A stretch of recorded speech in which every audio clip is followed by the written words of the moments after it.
오늘의 주요 뉴스입니다. 다음 달 5일부터 적용될 사회적 거리두기 개편안이 이번 주 일요일 공개됩니다. 백신 접종이 순조롭게 진행되면서 상반기 1차 접종 목표인 1,300만 명을 넘어섰습니다. 75세 이상 고령증 환자 발생이 4월 3주차 이후 급감하고 있습니다. 방역당국은 고령증 환자가 급감하면서 전체 치명률도 감소세를 유지할 것으로 전망했습니다. 변이 바이러스 주요 4종 감염자가 226명 늘어 누적 1,964명을 기록했습니다. 신규 감염자 가운데에는 영국 알파형 변이가 가장 많았으며 미국과 영국에서 확산하는 인도 델타형은 상대적으로 적었습니다. 노바백스 백신이 임상 3상 시험에서 90.4%의 예방률을 보였습니다. 노바백스는 9월 말까지 긴급 사용 승인을 추진할 계획으로 한국은 4천만 회분을 계약했습니다. 인도발 델타 변이 바이러스가 미국과 영국에서 빠른 속도로 확산하고 있습니다. 영국은 21일로 예정했던 공수의 전면 해제를 다음 달 19일로 연기했습니다.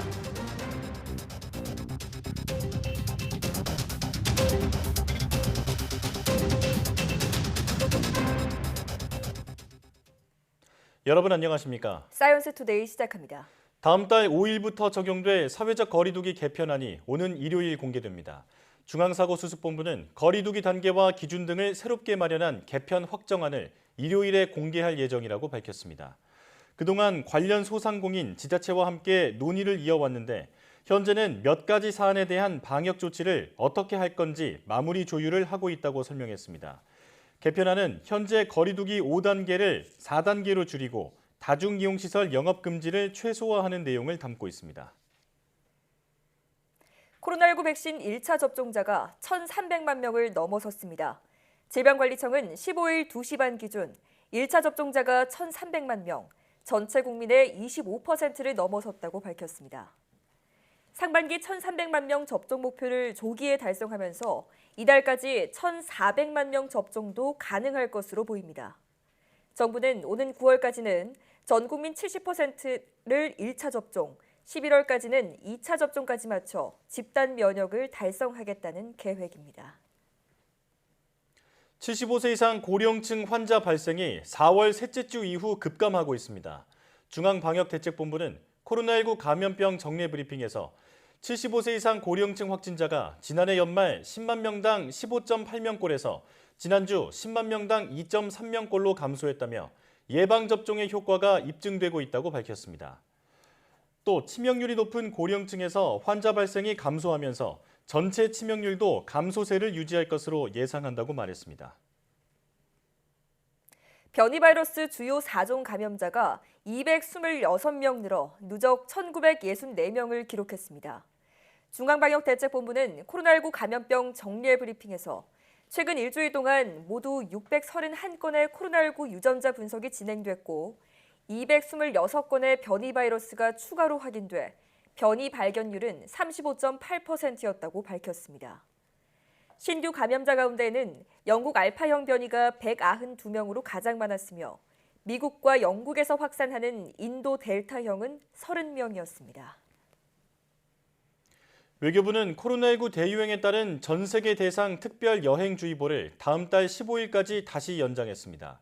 특별 여행주의보 발령 시 정부는 해외여행을 계획한 경우 취소 또는 연기하고 해외에 머물고 있는 국민은 위생수칙 준수 등 신변 안전에 유의할 것을 권고하고 있습니다. 외교부는 코로나19 상황과 국내외 백신 접종률, 백신 접종 상호 인정 협의 동향 등을 고려해 국가별, 지역별 특별 여행주의보 연장 여부를 검토하겠다고 밝혔습니다. 문재인 대통령이 내년 수교 130주년을 앞두고 오스트리아를 국빈 방문한 가운데 현지에서는 한국의 코로나 대응에 호평이 이어졌습니다. 문 대통령은 한국의 방역 경험을 공유하고 글로벌 백신 생산 허브국으로서 북한에 대한 백신 공급 협력도 적극 추진할 수 있다고 밝혔습니다. 나연수 기자가 보도합니다. 문재인 대통령과 세바스티안 쿠르츠 오스트리아 총리가 회담을 마치고 기자회견장에 섰습니다. 오스트리아 기자가 묻습니다. Korea gilt so etwas wie als Weltmeister in der Bekämpfung der Corona-Pandemie. Und Herr Bundeskanzler, was kann Österreich hier lernen? 이어진 쿠르츠 총리의 대답. Die Nutzung von Daten in ganz einem anderen Ausmaß, als das in Europa möglich und auch üblich ist. Und das ist sicherlich etwas, wo wir im Detail 문 대통령은 방역과 접종 분야에서는 정치적 고려보다 전문가들의 의견을 존중하는 게 중요하다고 답했습니다. 국민의 협조도 필요하다며 우리 국민의 자발적 방역 동참을 상징하는 마스크를 들어 보였습니다. ICT 기술의 필요성과 함께 개인정보 보호라는 과제도 제시했습니다. ICT 기술 같은 진보된 기술을 적극적으로 활용할 필요가 있다고 생각합니다. 동시에 개인정보를 보호할 것인지 이런 국제적인 표준들을 만들어낼 필요가 있다고 봅니다. 앞선 판데어 벨렌 오스트리아 대통령과의 공동 기자회견에서는 글로벌 백신 생산 허브로서의 역할을 강조하며 북한도 당연히 협력 대상이 된다고 밝혔습니다. 북한이 동의한다면 북한의 그 백신 공급을 협력하는 것을 적극적으로 추진하겠습니다. 미국도 북한에 대한 인도주의적 협력에 대해서는 적극 지지하고 있다는 말씀을 드립니다. 판데어 벨렌 대통령도 공감했습니다. den ärmeren Ländern hier zu helfen, zu entsprechenden Impfstoffen zu kommen. Das gilt, wenn Nordkorea das will, sicher auch für Nordkorea, weil es ist eine humanitäre Frage. 내년 수교 130주년을 앞두고 우리나라 대통령으로는 처음으로 오스트리아를 국빈 방문한 문 대통령. 양국 관계를 전략적 동반자 관계로 격상하고 수소 등 4차 산업 분야 협력을 약속한 데 이어 문화, 예술, 청소년 교류와 투자 확대를 위한 협정을 각각 체결했습니다. YTN 나윤수입니다. 올여름은 예년보다 덥고 산업 생산이 늘면서 전력 수요가 예년보다 증가할 것으로 예상됨에 따라 정부가 안정적인 전력 공급에 총력을 다하기로 했습니다. 산업통상자원부는 다음 달 5일 시작되는 여름철 전력 수급 대책 기간에 앞서 15일 한국전력발전 5개사 등 전력 유관기관과 함께 안정적인 여름철 전력 수급 관리를 위한 준비 상황을 점검했습니다. 주영준 에너지자원실장은 올여름 평년보다 무더운 날씨가 전망되고 최근 국내 경기 회복에 따른 산업 생산 증가 등을 종합적으로 고려할 때 전력 수요는 지난해보다 높은 수준을 보일 것으로 예상된다고 말했습니다. 전동 킥보드 관련 계도 기간이 끝난 뒤 시작된 단속 첫날, 전국에서 규정 위반으로 적발된 건수가 150건으로 집계됐습니다. 경찰청은 전동 킥보드를 비롯한 개인형 이동장치와 관련해 단속을 시작한 첫날인 지난 13일 헬멧 미착용 114건, 무면허 운전 11건 등을 적발했다고 밝혔습니다. 면허 없이 전동 킥보드를 타면 10만 원, 헬멧 등 보호장구를 착용하지 않으면 2만 원, 13살 미만 어린이가 킥보드를 몰면 보호자가 과태료 10만 원을 물어야 합니다. 해당 내용을 담은 개정 도로교통법은 지난달 13일부터 시행됐고 한 달 동안 계도 기간을 두었던 경찰은 지난 13일부터 법 위반 단속에 들어갔습니다. 지난 4월 말 대형 공모주 일반인 청약과 가상화폐 투자 등을 위해 대출이 크게 늘면서 시중 통화량도 사상 최대폭으로 증가했습니다. 한국은행에 따르면 지난 4월 M2, 즉 광의 통화량은 3,363조 7천억 원으로 3월보다 1.5%에 달하는 50조 6천억 원이 늘었습니다. 넓은 의미의 통화량 지표 M2에는 현금과 요구불예금, 수시 입출금식 예금 등 곧바로 현금화할 수 있는 단기 금융상품이 포함됩니다. 4월 증가율 1.5%는 2009년 2월의 2% 이후 12년 2개월 만에 가장 높은 수치입니다. 시중 통화량은 지난해 4월 처음으로 3천조 원을 돌파한 후 가파른 증가세가 이어지면서 매월 사상 최대치를 경신하고 있습니다.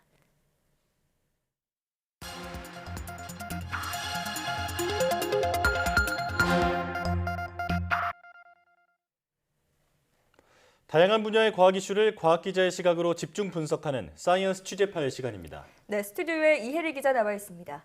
어서 오십시오. 안녕하세요. 네, 오늘 어떤 소식 준비해 오셨나요? 네, 코로나19 백신 접종이 빨라지면서 일상 회복에 대한 기대감도 커지고 있는데요. 네.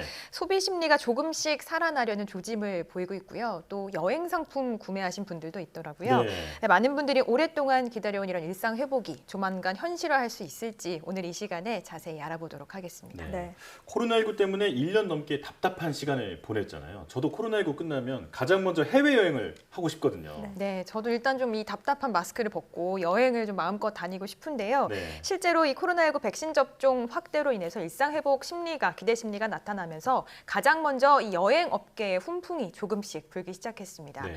코로나19로 존폐 위기에 처했던 여행사들이 단체 여행 상품을 내놓았는데요. 한 여행사는 다음 달 프랑스로 떠나는 단체 여행 상품을 출시하기도 했고요. 또 홈쇼핑을 통해서 이 상품을 판매하기도 했는데 이 해당 방송에는 5만 2천 명이 한꺼번에 몰리면서 1시간 만에 매진됐습니다. 네. 또 한 온라인 쇼핑몰에서 판매하는 해외 항공권 예약은 일주일 전보다 무려 442%나 급증하기도 했습니다. 네. 아직 국가 간의 입국자 격리를 면제하는 이른바 트래블 버블이 체결되기 전이지만 이 억눌렸던 여행 심리가 한꺼번에 좀 폭발하는 모습입니다. 네. 이렇게 되면 당연히 항공사들도 같이 바빠지겠죠? 네, 맞습니다. 항공사들도 급증할 여객들을 미리 좀 선점하기 위해서 바쁘게 움직이고 있습니다. 국내 항공사들의 경우 트래블 버블, 여행 안전 권역 체결 가능성이 큰 괌과 사이판 노선 운항 일정을 확정했는데요. 아시아나항공 경우 인천과 사이판 노선을 1년 4개월 만인 다음 달 24일 운항하기로 했고요. 에어서울은 8월부터 인천 괌 노선을, 또 티웨이 항공은 다음 달 괌과 사이판 노선을 운항하기로 했습니다. 이 항공업계는 아스트라제네카 백신 2차 접종이 본격화되는 8월 이후부터 여행 수요가 늘어날 것으로 예상했는데요. 이 본격적인 여행 수요 회복은 내년 상반기 이후에 또 가능할 것이라는 전망도 나오고 있습니다. 예. 그런데 코로나19가 변덕을 부린 게 한두 번이 아니잖아요. 여행 계획이 있다면 조금 신중할 필요도 있겠습니다.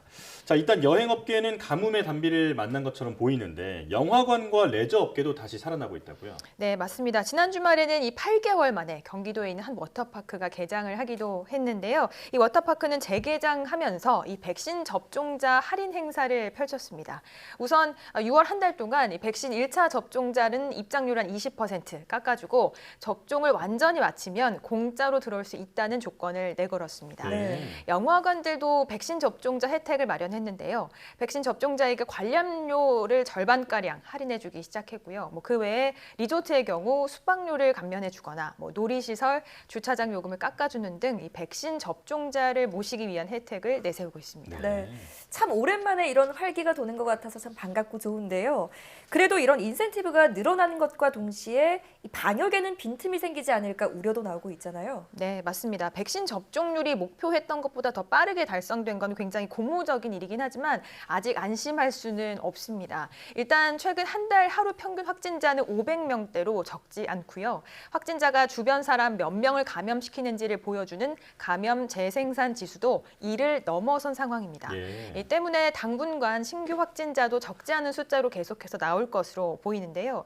현재 접종률이 20%를 넘긴 했지만 아직은 이 백신 효과를 기대할 수 있는 수준은 아니라는 게 방역 당국의 판단입니다. 방역 당국은 다만 현재와 같은 접종 속도를 또 유지하면서 방역 수칙을 잘 지킨다면 7월 중순 이후부터는 확진자 발생을 크게 줄일 수 있을 것으로 전망했습니다. 네. 전망은 낙관적이지만 지금 이때가 가장 중요한 것 같아요. 마지막까지 긴장을 놓아서는 안 되겠죠? 네, 맞습니다. 접종률 빠르게 올라간 건 참 반가운 소식이긴 한데요. 현재 이 백신을 일단 1차로 맞은 분들 대다수가 60대 이상 어르신들이거나 보건의료기관의 어떤 사회 필수 인력이기 때문에 지역 사회 전체의 전염을 차단하기에는 아직 좀 역부족인 상황이고요. 예. 접종률 자체만으로 실질적인 이 확산 차단 효과를 내려면 적어도 1차 접종률이 70%는 넘어야 한다고 방역당국은 판단하고 있습니다. 직접 들어보시겠습니다.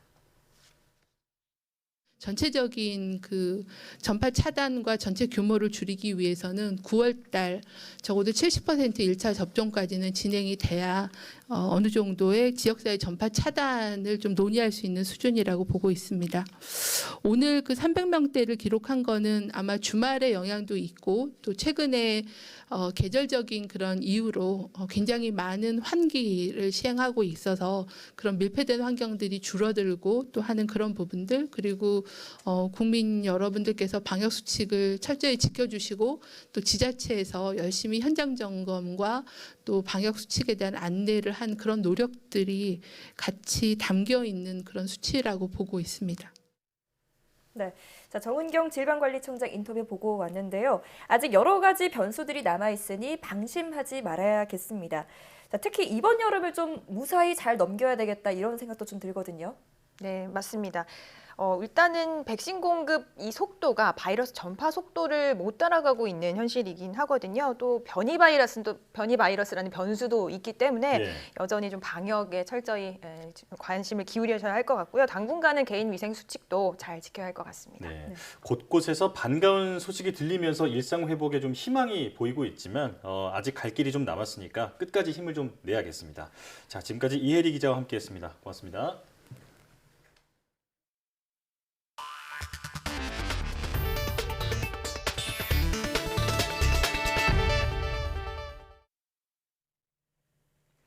미국 제약사 노바백스의 코로나19 백신이 대규모 임상시험에서 90.4%의 예방률을 보였다고 밝혔습니다. 일반 냉장고 온도에서 오랫동안 보관할 수 있어서 의료 여건이 상대적으로 열악한 아프리카 국가에서 유용할 것으로 보이는데요. 우리나라도 4천만 회분을 확보했습니다. 워싱턴 강태욱 특파원의 보도입니다.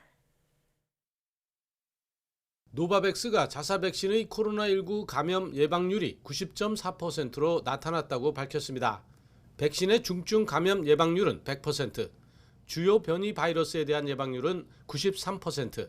The major takeaways from the study are that overall we had 90% efficacy, which is very high, particularly at a time when there are many variants circulating, in fact mostly variants circulating during the trial.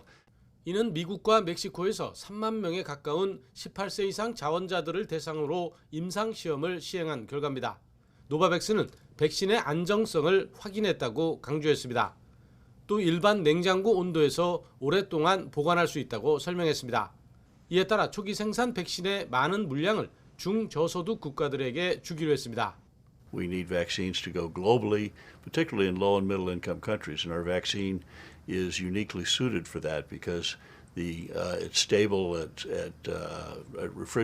normal refrigerated temperatures, and that will help. 노바백스는 오는 9월 말까지 미국과 유럽 등에서 긴급 사용 승인을 추진할 예정입니다. 오는 9월까지 매달 1억 회분을 생산하고 이후에는 1억 5천만 회분으로 늘릴 계획입니다. 특히 우리나라도 2천만 명에게 접종할 수 있는 4천만 회분을 계약했습니다. 그 가운데 최대 2천만 회분이 올해 3분기 안에 도입될 예정입니다. 워싱턴에서 YTN 강태욱입니다. 미국의 50개 주 가운데 14개 주와 수도 워싱턴 DC가 성인 인구 70%의 백신을 최소 1회 접종한 것으로 나타났습니다. 미 질병통제예방센터 CDC 통계에 따르면 캘리포니아, 매사추세츠, 뉴저지, 펜실베니아, 워싱턴 등 13개 주에 이어 뉴욕주가 추가로 이 목표를 달성했습니다. 미국 전체적으로 보면 성인의 64.5%가 백신을 최소 1회 맞았고 54.4%가 접종을 완료했습니다. 그러나 주별로 편차가 있어서 엘라베마, 루이지애나, 미시시피 등은 1회라도 백신을 맞은 성인의 비율이 50% 미만입니다. 미국 디즈니랜드와 디즈니월드가 미국 내 코로나19 감염 사례가 꾸준히 감소함에 따라 백신 접종을 마친 고객에 대한 마스크 착용 의무를 해제한다고 밝혔습니다. 캘리포니아주에 있는 디즈니랜드와 플로리다주에 있는 디즈니월드는 현지 시각 15일부터 이러한 내용의 변경된 방역 수칙을 적용하기로 했습니다. 다만 백신을 맞지 않은 고객과 12살 미만 어린이들은 실내와 모든 놀이기구에서 마스크를 계속 착용할 것을 권고했습니다.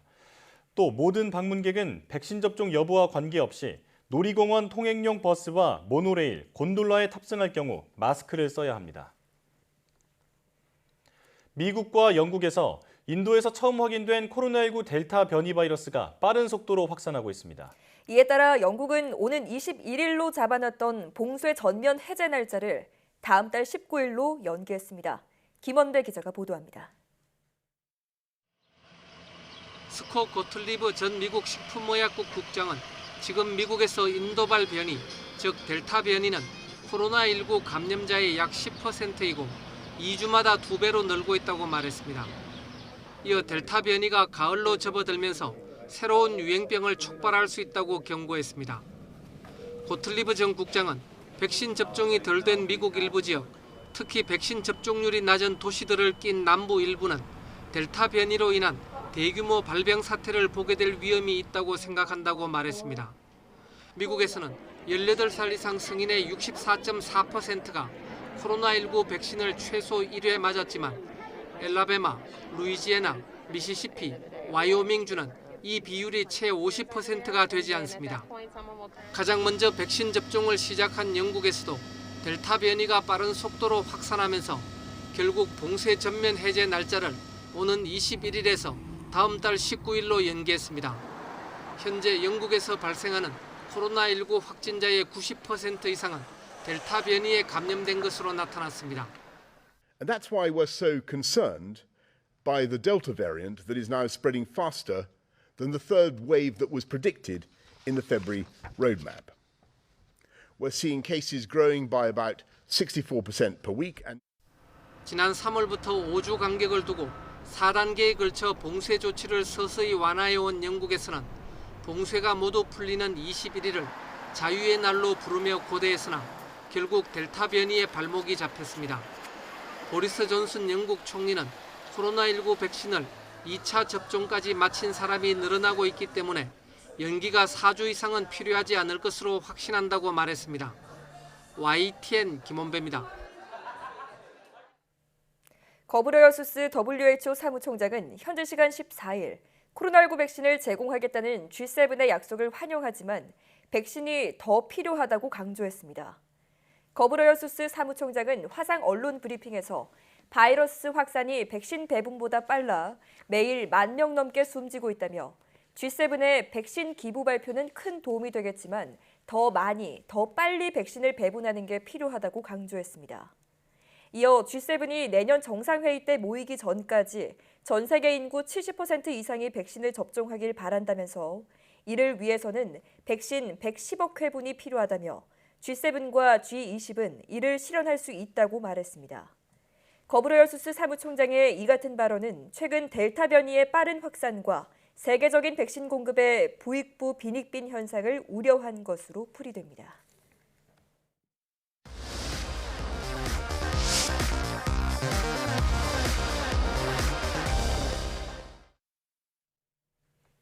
신이 빚어낸 음료로 불리는 커피는 이제 단순한 음료를 넘어 생활 문화로 자리 잡았는데요. 코로나19 장기화로 집에서 커피를 즐기는 홈카페족이 늘고 있습니다. 오늘 사이언스 앤 라이프에서는 나만의 커피를 집에서 즐기는 홈카페의 모든 것을 알아보겠습니다. 화면으로 함께 만나보시죠.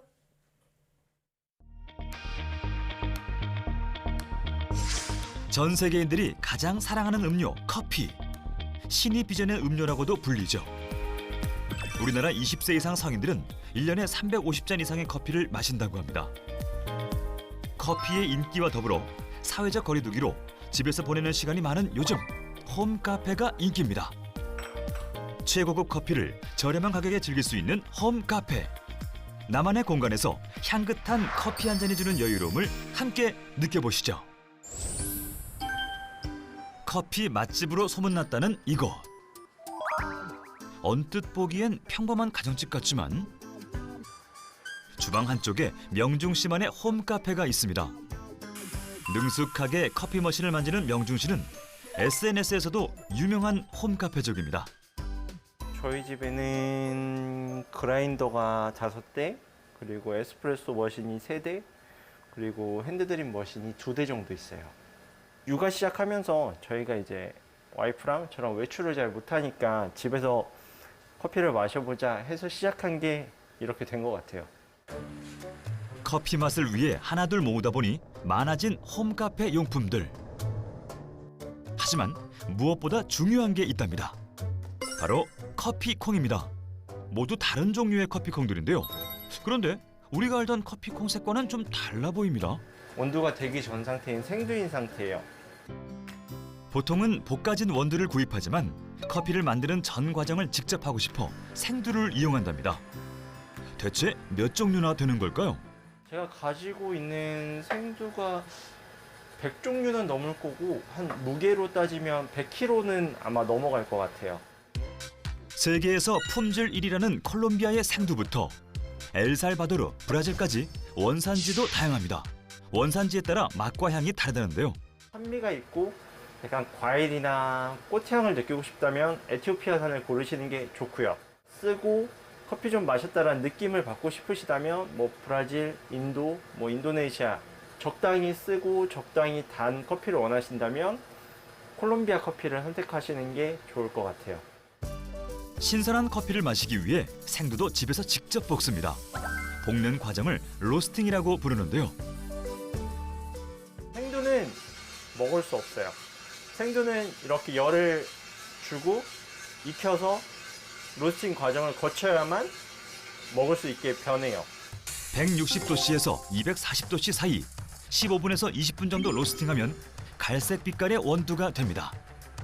로스팅 과정에서 원두는 생두보다 더 가벼워지고 부피는 커지는데요. 커피콩을 꼭 로스팅해야 하는 이유는 뭘까요? 로스팅을 하면 속에 있는 성분들이 열을 받아서 분해되면서 없던 성분들이 생기고 맛이 굉장히 많이 늘어나요. 열을 받으면서 흡열 반응이 되고 180도 정도 될 때까지 계속 수분이 날아갑니다. 180도에서 이제 맛과 향이 세포벽 안에 생기면서 그때 이제 발열 반응으로 변하게 되는 거죠. 그 모든 성분들이 다 향과 맛을 지닌 성분으로 바뀌는 거죠. 많게는 16번, 보통은 8번의 로스팅 과정을 거칩니다. 이 과정에서 색이 점점 진해지고 맛과 풍미도 훨씬 더해진다고 하는데요. 로스팅의 횟수에 따라 진해지는 맛도 다르기 때문에 원하는 커피 맛에 따라 로스팅 방법과 횟수를 선택할 수 있죠. 집에서 커피를 만들면 내가 원하는 대로 원두 가루의 굵기도 선택할 수 있습니다. 추출 시간에 따라 오랜 시간이 걸리는 건 굵게, 짧은 시간이 걸리는 건 곱게 갈면 됩니다. 커피 맛은 로스팅뿐 아니라 커피를 내리는 추출 방법에 따라 많이 달라지는데요. 홈카페 초보자라면 핸드드립 방식을 추천합니다. 핸드드립 같은 경우는 고온이지만 압이 적게 걸리기 때문에 조금 더 부드럽고 마일드한 그런 커피를 맛볼 수 있어요. 맛있는 커피를 위한 핸드드립 비법. 물을 붓는 데 숨어 있습니다. 우선 뜨거운 물을 커피가루 위에 원을 그리며 부어주는데요. 아주 천천히 부어주고 잠시 쉬었다가 커피가루에서 물이 다 빠지기 전에 다시 부어줍니다. 이 과정을 천천히 여러 번 반복합니다. 물을 한꺼번에 붓는 방식을 푸어보 방식이라고 하고 저희 같은 경우는 제가 방금 한 거 같은 경우는 이제 정드립이라고 해서 보통 흔히 알고 있는 핸드드립 방법인데 두 개가 같은 원두, 같은 물, 같은 양을 했을 때 나오는 커피 결과물이 차이가 많이 있어요.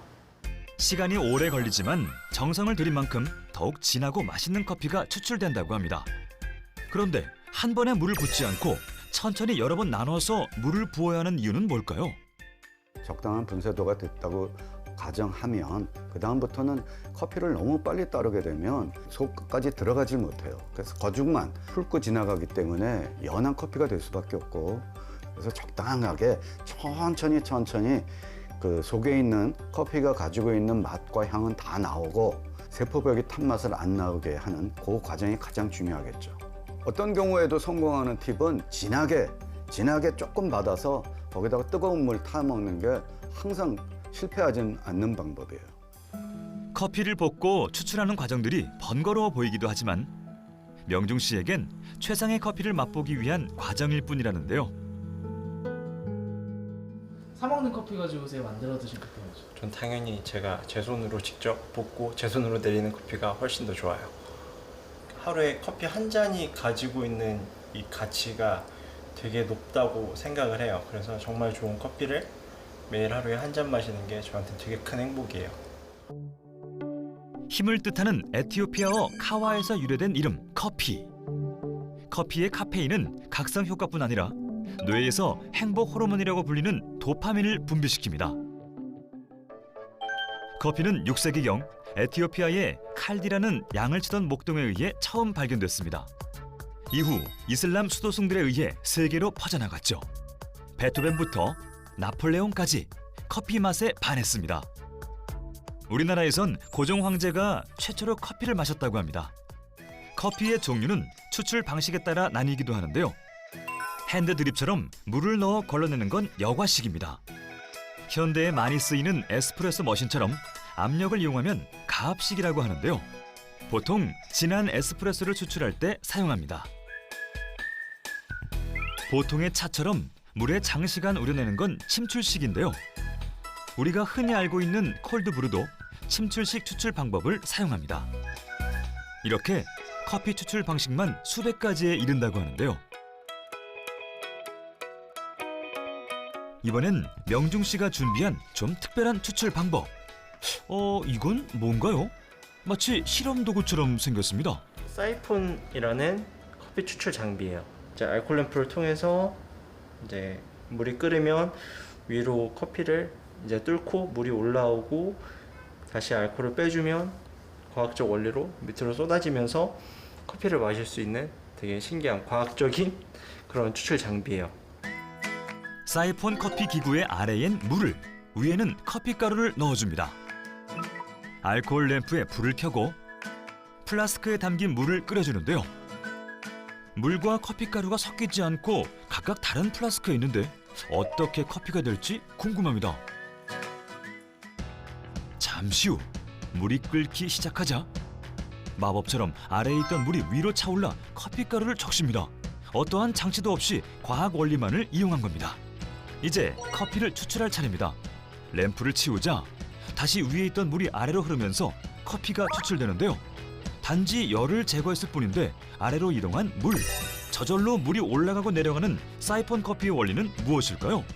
뜨거운 물을 넣고 위에서 닫아서 알코올 램프를 보면 아주 빠른 속도로 그 관을 타고 뜨거운 물이 올라갑니다. 올라가서 미리 들어있던 커피를 다 적시고 침출이 시작되는 거죠. 밑에서 올라오는 그 압 때문에 위에 있는 커피가 밑으로 떨어지진 않아요. 알코올 램프를 치우는 순간 진공이 되면서 위에 있는 걸 갖다가 급속하게 빨아들일 힘이 생기는 거죠. 오로지 압력으로 추출되는 사이폰 커피. 강한 풍미를 입안에서 오래 느낄 수 있어 커피 마니아들에겐 더욱더 인기입니다. 게다가 과학 실험을 연상시키는 독특한 장치와 신기한 볼거리 때문에 눈으로 마시는 커피라고 불리죠. 맛있어요. 사이폰 커피 추출 방식 같은 경우는 준비 시간, 추출 시간 뒤에 정리하는 시간까지 굉장히 많은 시간이 필요하기 때문에 만약에 빠르게 커피를 즐기고 싶으시다면 에스프레소 머신을 이용해서 에스프레소를 즐기시면 될 것 같습니다. 초보자들도 쉽게 이용할 수 있는 건 바로 에스프레소 머신인데요. 더 맛있는 커피를 위한 명중 씨만의 에스프레소 머신 이용 팁. 필터에 커피가루를 단단히 눌러주는 탬핑을 잘하는 겁니다. 압력을 만들어주기 위해서 커피가루를 일정하게 압축을 해주는 거예요. 물이 쉽게 통과하지 못하도록. 커피가루의 입자간 간격을 줄여 밀도를 높여주면 추출 시간을 지연시켜 더 진한 커피를 내릴 수 있습니다. 이탈리아어로 빠르다는 뜻의 에스프레소. 이름처럼 고압에 의해 빠르게 추출됩니다. 가압식으로 추출된 에스프레소는 다른 추출 방식과는 구분되는 특징이 있습니다. 바로 커피 위에 올려진 갈색 거품인데요. 막 추출된 에스프레소에 생긴 갈색빛의 거품. 이 거품의 정체는 뭘까요? 크레마라고 부르는 거고요.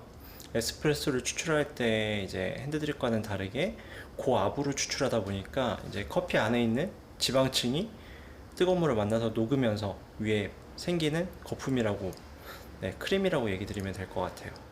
크레마는 커피에서 분리된 지방층입니다.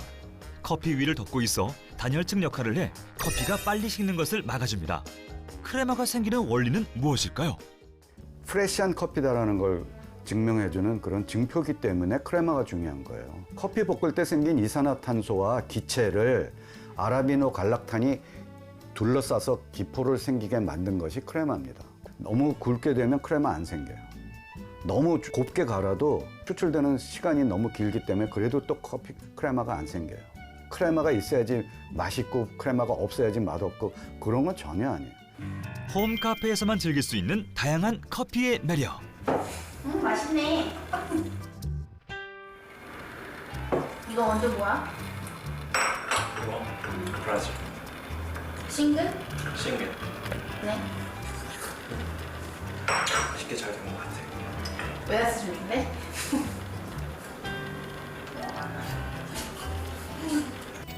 홈카페에 관심이 있으시다면 비용이 조금 적게 들어가는 핸드드립이나 캡슐 커피로 시작을 해서 본인과 잘 맞는다고 생각이 들면 조금씩 영역을 넓혀가는 걸 추천드립니다.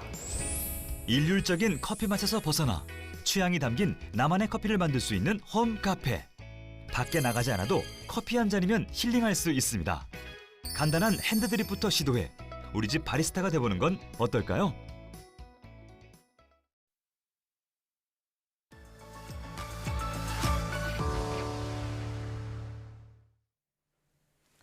전 세계적으로 기후 문제가 심각해지고 있는 가운데 미국 환경보호청이 지난 4월 발표한 2020년 글로벌 기후 현황 보고서가 주목받고 있습니다. 2년마다 기후변화 보고서를 발표해온 미국 환경보호청이 올해는 무려 5년 만에 보고서를 공개한 건데요.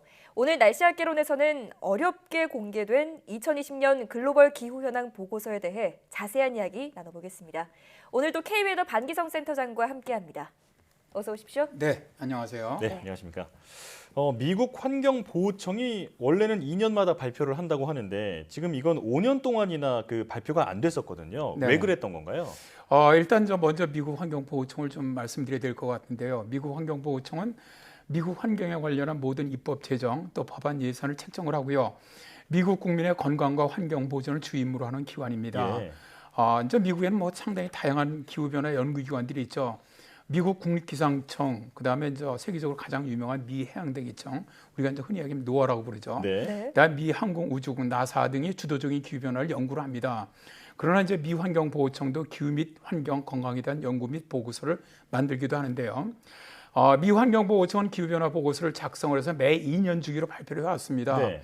그런데 이제 트럼프 대통령이 취임한 2017년부터는 보고서를 발표하지 않았어요. 예. 그 이유는 이 보고서에서는 인간에 의한 온실가스로 인해서 기후변화가 발생한 데는 내용이 담겨 있었기 때문이라고 합니다. 예. 잘 아시겠지만 트럼프 대통령은 인간이 기후변화를 일으킨다는 주장에 대해서 아주 매우 회의적이었었죠. 네. 맞아요. 따라서 그는 기후변화에 관련된 연구나 보도를 가짜다라고 공격을 했고요. 2015년 전 세계가 합의했던 파리 협약에서 탈퇴를 했었죠. 결국 기후변화 반대론자였던 도널드 트럼프 전 미국 대통령이 발표를 막아왔던 건데요. 이번에 공개된 2020년 글로벌 기후현황 보고서를 본 안토니오 구테우스 유엔 사무총장은 이 보고서의 이협적인 결과를 전 세계 국가의 모든 리더들이 봐야 한다. 올해가 결정적인 해가 될 것이다. 기후변화의 위협을 막고 지속 가능한 발전을 할 수 있는 경로로 갈 수 있는 마지막 기회를 잡아야 한다.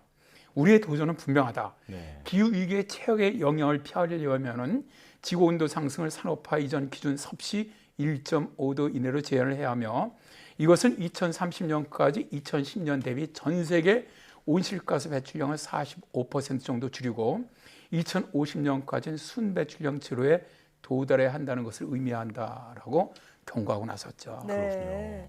기후위기의 심각성을 알리는 보고서가 이제라도 좀 공개가 됐으니 참 다행이다. 그리고 더 많은 사람들에게 좀 알려졌으면 좋겠다라는 생각이 드는데요. 그런데 이번 보고서는 어떤 계기로 발표가 된 건가요?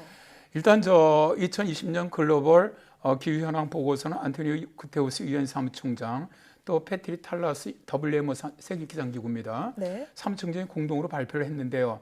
이번 보고서는 두 국제단체뿐만 아니라 각국의 기상청과 수문청, 지역기후센터 수십 명의 전문가들이 참여해서 만들었어요. 예.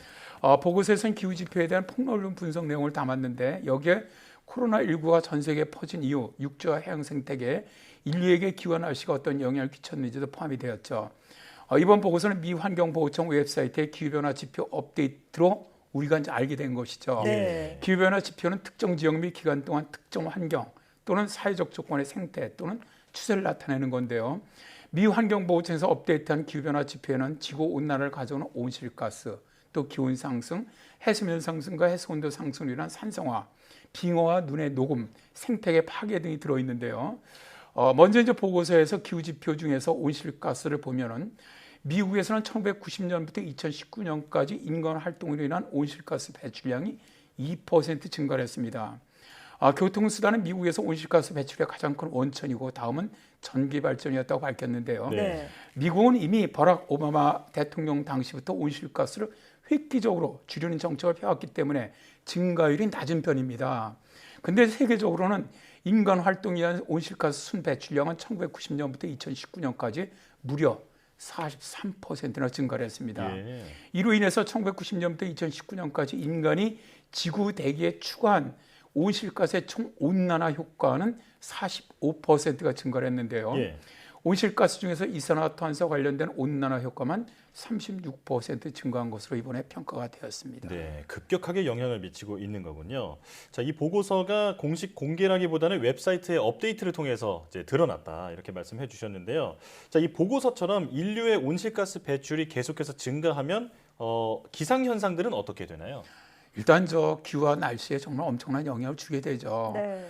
폭염이나 대형 폭풍과 같은 극한 날씨들 이런 것도 인간이 일으킨 기후 변화로 인해서 더 자주 발생하거나 더 격렬해질 가능성이 지금 높다고 보고 있지 않습니까? 네. 먼저 이번에 발표된 그 보고서의 기온을 보면 미국의 평균 기온은 1901년 이후 48개주에 걸쳐 계속 상승을 해왔고 지난 30년 동안 온난화 속도가 계속 증가하고 있는데요. 네. 기록상 가장 따뜻한 10년 중 8년이 1998년 1에 일어났고요. 이것은 지구 평균 기온과 아주 매우 비슷한 추세로 2005년 이후 전 세계에서 가장 더운 해 10여 드는 해가 모두 발생한 것과 똑같습니다. 네. 봄과 여름, 가을과 겨울 모두 기온이 상승을 했고요. 고온 및 저온, 많은 극한의 기온 조건이 점점 보편화되고 있다라고 밝혔는데요. 폭염은 1960년대보다 3배 이상 자주 발생하고 있는데 평균 폭염 기간이 47일 더 길어지고 있음을 보여주었습니다. 예. 기온이 상승하면 강수량의 대기중의 수증기량이 증가하기 때문에 강수량도 역시 증가를 하죠. 네. 역시 미국뿐만 아니라 세계 연간 총 강수량도 증가하고 있음을 이번 보고서에서는 보여주고 있는데 특히 강력한 폭발적인 강수가 최근 들어와서 더 자주 발생하고 있는데 1996년 이후 하루 강수량 상위 10년 중 9년, 9번이 발생을 했습니다. 네. 여기에다가 대서양이나 카리브해 그리고 멕시코만의 허리케인이 지난 20년 동안 증가해 왔는데 특히 폭풍 강도는 급격하게 상승하고 있다라고 보고서에서는 밝히고 있습니다. 네, 말씀을 들어보니까 올해 초에 기상청에서 발표한 우리나라 기후변화 보고서의 기후변화 추세와 좀 비슷한 것 같은데 어떤가요? 네, 그렇습니다. 결국 이게 뭐냐면 인류가 만들어진 온실가스의 영향은 미국만이 아니죠. 네. 전 세계가 같이 받게 됩니다. 따라서 어느 나라나 기후변화 추세는 비슷할 수밖에 없죠. 미국 이번에 미 환경보호청이 발표한 그 보고서의 지표 세 번째 기후변화 지표가 바다입니다. 네. 해수면 온도, 해양 표면 온도는 20세기 동안 전 세계적으로 상승을 했는데 지난 30년 동안 해수면 온도는 다른 어느 해보다도 높게 올랐습니다. 네. 해수면 온도가 상승하게 되면 바닷물의 부피가 늘어나면서 높이가 올라가는 해수면 상승이 발생을 합니다. 기후지표에서는 1880년 이후 10년에 약 10분의 6인치 정도로 상승을 해왔는데 최근 몇 년 동안은 증가 속도가 10년에 1인치 이상으로 굉장히 빨라졌다고 밝혔는데요. 해수면이 상승하면서 플로리다에서 뉴욕까지의 해안선 침식으로 땅이 사라지고 있고 해수면 상승으로 해안 홍수가 빈번하게 발생하고 있는데 네. 특히 미 동부 해안 지역에서 해안 홍수가 가장 빈번하게 나타남을 밝혀냈습니다. 이건 역시 우리나라에서 동해안의 해안선 침식이 굉장히 심각한 것과 비슷합니다. 네. 해수 온도가 상승하면 심각한 것이 바다의 산성화죠. 해양 산성화는 해양 생태계 생물 다양성, 생산성을 크게 변화시키기 때문에 아주 매우 심각하다고 할 수가 있는데요. 이들의 기후 지표 분석에 의하면 1950년대 이후 바다에 저장돼 있는 열의 양이 상당히 증가를 했는데 해양 열 함량이 증가하면 더욱 강력한 태풍, 또 폭풍들이 발생을 합니다. 네. 더 많은 기상 재난들이 찾아올 것으로 보이는 아주 심각한 상황인데요. 자, 이렇게 지구의 기온과 바닷물의 온도가 올라가면 빙하나 눈도 많이 함께 녹게 될 것 같은데 여러 가지 위험이 발생하지 않을까요? 그렇죠. 아무래도 북극 개빙의 최소 범위 이게 줄어들지 않습니까? 이게 네. 최소 범위 계속 지금 감소하고 있어요. 그리고 2020년 9월에 역대 두 번째로 빙하 면적이 작아졌고요. 남극 빙하 얼음도 지난 몇 년 동안 계속 줄어들고 있거든요. 네. 1992년부터 2018년까지 손실된 얼음의 총량은 전 세계 해수면을 평균 약 10분의 7인치 정도 상승을 시켰는데 이것은 총 해수면 상승의 약 4분의 1 정도가 됩니다. 네. 미국에 있는 5대5 얼음 면적과 얼음 일수는 매년 줄어들고 있고 총 강설량도 매년 줄어들고 있는데 이게 왜 그러냐면 기온이 올라가면서 눈보다는 비가 많이 내리고 있기 때문입니다. 네. 특히 알래스카의 영구 동토층의 기온이 상승하고 있는 것은 북극권의 시베리아 지역과 일치하고 있고요. 상당한 재난을 가져올 것으로 보인다고 기후지표에서는 밝히고 있습니다. 네. 그런데 기후변화로 인한 재난도 참 심각한 문제지만 이게 인간의 건강에도 좀 영향을 미칠 수 있을 것 같거든요. 어떻습니까? 네, 그렇죠. 이번에 이제 미 환경보호청이 발표한 보고서에서 기후변화 지표 중에서 보건사회를 따로 언급을 했어요. 그러니까 건강을 따로 얘기했다는 건데 먼저 열과 관련된 죽음으로 1979년 이후 열사병과 같은 온열 질환의 직접적인 결과로 11,000명 이상의 미국인들이 사망했다고 밝혔는데요. 이로 인해서 1973년 이후 여름 동안 가정에서 미국인들이 사용하는 평균 전력 사용량은 거의 2배 가까이 증가했다고 합니다. 폭염만 아니라 추위와 관련되어서도 1979년 이후 19,000명 이상의 미국인들이 추위로 사망했다고 하고요. 기온 상승은 병해충의 확산을 가져오면서 진드기에 의해서 퍼지는 라임병이 1991년 이후 거의 2배나 증가를 했고요. 모기로 인한 질병인 웨스트 나일 바이러스도 매년 증가하고 있음을 밝혀냈습니다. 우리나라도 올해 같은 경우 벚꽃이 15일 이상 빨리 피었지 않습니까? 그렇죠. 미국도 꽃들이 빨리 개화하면서 꽃가루로 인한 알레르기 환자가 증가하고 있다고 밝혔고요. 이산화탄소 등의 오실가스는 확장성을 가지고 있습니다. 그러니까 이게 무슨 얘기냐면 어느 나라에서 배출되건 곧바로 전 세계가 거의 같은 영향을 받아요. 이번에 이제 미국 환경보호청이 5년 만에 발표한 기후변화 지표를 제가 이제 말씀드리면서 사실 이런 변화가 미국만 아니라 우리나라도 거의 비슷하게 진행될 것이거든요. 그래서 유엔 사무총장의 말처럼 하루속히 좀 탄소 중립을 이루도록 우리가 노력해야 할 것으로 봅니다. 기후 문제는 이제 생존 문제라는 것을 반드시 기억해야겠군요. 온실가스 감축에 대해서 전 세계가 더 강력한 행동에 나서야겠습니다. 지금까지 K웨더 반기성 센터장과 함께했습니다. 고맙습니다. 네, 감사합니다.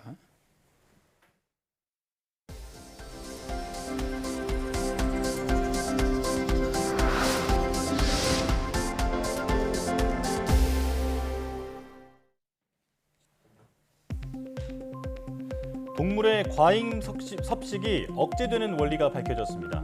카이스트와 미 뉴욕대 연구팀은 충분한 음식을 섭취한 초파리에서 과식 행동을 억제하는 두 개의 독립적인 시스템을 최초로 발견했다고 밝혔습니다. 연구팀은 초파리의 소화기관이 팽창돼 있거나 혈당이 높으면 위와 복부에서 각각 특정 신경세포에 대한 억제 신호를 발생해 추가적인 영양 섭취를 억제한다고 설명했습니다. 연구팀은 이번 연구가 인간의 식이장애와 비만 예방 등에도 도움이 될 것으로 내다봤습니다.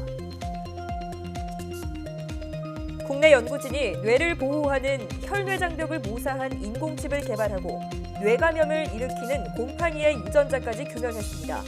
연세대 조승우, 한용선 교수팀은 미세유체칩에 뇌혈관과 뇌세포를 배양하는 방식으로 혈뇌장벽 인공칩을 구현하는 데 성공했다고 밝혔습니다. 또 뇌염을 일으키는 곰팡이가 마치 뇌세포를 찾아가는 것처럼 인공칩을 통과하는 현상을 관찰하고 관련 유전자도 찾아냈습니다. 국내 청소년 10명 중 8명꼴로 비타민 D가 결핍돼 있다는 연구 결과가 나왔습니다. 용인 세브란스 병원 연구팀은 2009년부터 2011년 국민건강 영양조사를 분석한 결과 12세에서 18세 청소년의 평균 비타민 D 수치는 밀리리터당 16.28 나노그램으로 비타민 D 결핍에 해당하는 비율은 79.3%였다고 밝혔습니다. 연구팀은 비타민 D 결핍 상태인 청소년들은 골밀도가 크게 떨어지고 이상 지질 혈증의 유병률이 높았다고 덧붙였습니다. 흡연과 비만을 막으면 스텐트 시술 시기를 크게 늦출 수 있다는 연구 결과가 나왔습니다. 미 미시간 대학 의대 연구팀이 스텐트 시술 환자 10만여 명의 기록을 분석한 결과 흡연자는 담배를 피우지 않는 사람보다 첫 스텐트 시술 나이가 10년 빨랐다고 밝혔습니다. 또 비만한 사람은 그렇지 않은 사람보다 스텐트 시술 나이가 4년이 빨랐습니다.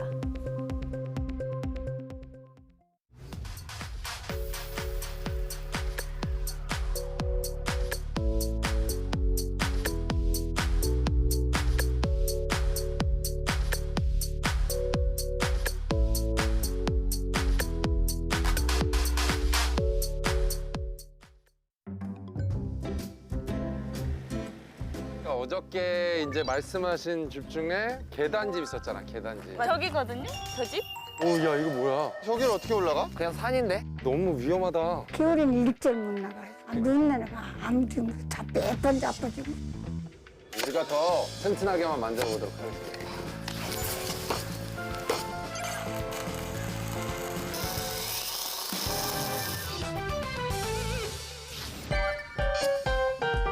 계단을 좀 제대로 이렇게 만들어주면 참 좋겠다. 저 문은 뭐야? 저 문도 한번 손 봐야겠다. 시작해볼까요?